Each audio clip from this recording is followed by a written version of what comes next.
이상지질 혈증의 치료 목표는 죽상동맥 경화증을 막고 심근경색증, 뇌졸중과 같은 합병증을 예방하는 데 있습니다. 치료 목표와 방침은 콜레스테롤 수치와 동반 질환 등에 따라 달라지므로 반드시 담당 의사와 상의하여 결정해야 합니다. LDL 콜레스테롤 수치와 합병증 발생 위험이 비교적 낮은 경우에는 식이요법, 운동요법, 체중 조절 등 생활 습관을 개선하여 콜레스테롤 수치를 낮춥니다. 한편 LDL 콜레스테롤 수치와 합병증 발생 위험이 비교적 높은 환자는 생활 습관 개선과 함께 콜레스테롤 수치를 떨어뜨리는 약물 치료를 병행하게 됩니다.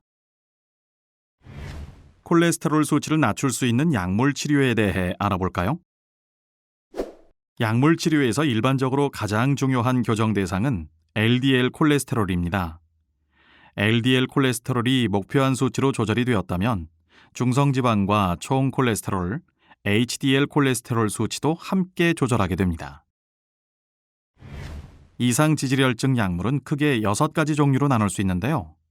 치료 목표와 약물의 효과, 부작용 등을 종합적으로 판단하여 약물을 처방받습니다.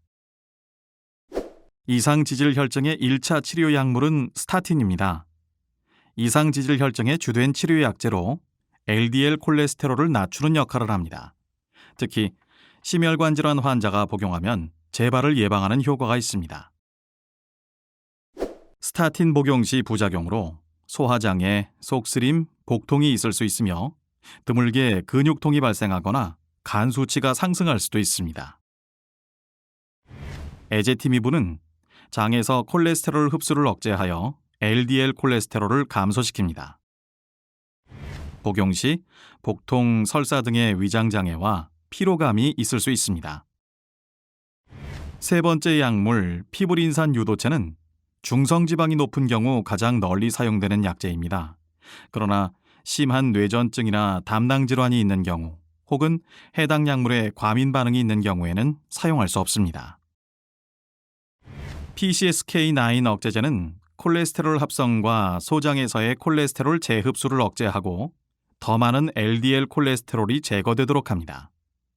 LDL 콜레스테롤과 중성지방을 낮추고 HDL 콜레스테롤을 높여줍니다. 오메가3 지방산은 간에서 중성지방이 만들어지는 것을 방해하여 중성지방 수치를 낮추지만 LDL 콜레스테롤을 높일 수 있습니다. 단독으로 복용하거나 스타틴과 병용하여 복용하기도 합니다. 마지막으로 니코틴산은 비타민 B3 복합체 중의 하나로 지방 조직에서 지방이 분해되는 것을 막아 혈액 내 중성지방의 농도를 낮추고 LDL 콜레스테롤도 감소시킵니다. 이상지질혈증 약물 복용 시에는 몇 가지 주의사항을 지켜야 합니다. 첫 번째로 정해진 시간에 정해진 만큼의 용량을 복용하세요.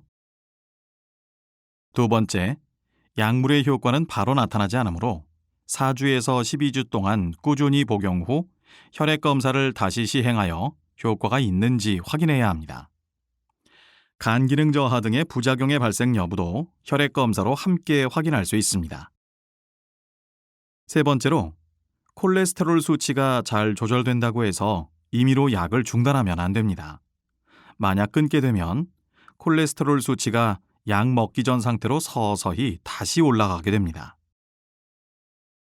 마지막으로 소화장애, 이유 없는 근육통, 안면 홍조 등의 증상이 지속되면 약물에 의한 부작용일 수 있으므로 담당 의사와 상의해야 합니다.